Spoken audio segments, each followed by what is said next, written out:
સ્વામિનારાયણ સંપ્રદાયની સ્થાપના ઉદ્ધવા અવતાર સદગુરુ શ્રી રામાનંદ સ્વામીએ કરી હતી.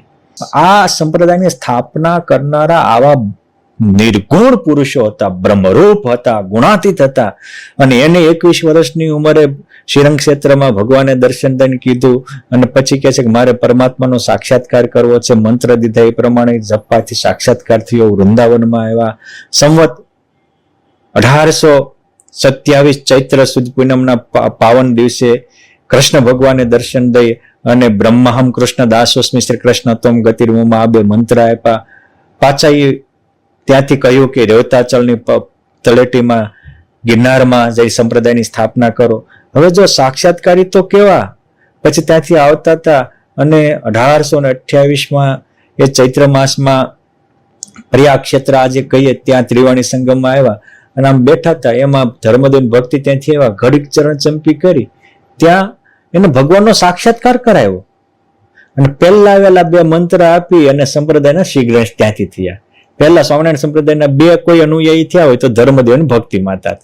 સારંગ ગામના પાદરમાં એક ખેડૂત ખેતી કરતો હતો અને સીધું જ નામ લઈને બોલ્યું કે રામજી આમના આ ખેતી ક્યારે કરીશ, અંતરની ખેતી ક્યારે કરીશ, આ ખેતી કરવા જઈશ તો અંતરની ખેતી રહી જશે. એના શબ્દમાં તાકાત કેટલી છે કે માણસથી બીડીનું ઠોઠું કે પડીકી ચોટતી નથી. આ વજ્રસાર જેવી વાસના મુકાઈ દે. એ કે ગુરુ તમે નહોતા મળ્યા ત્યારે ગુરુજી ખાલી એટલી વાત કરી ત્યાં ગુરુ થઈ ગયા અને એને સમર્પિત થઈ ગયા. આવા સમર્પિત શિષ્યોનો શ્રી ગણેશ એ સંપ્રદાયના પહેલા પ્રથમ સંત થયા રામદાસ સ્વામી.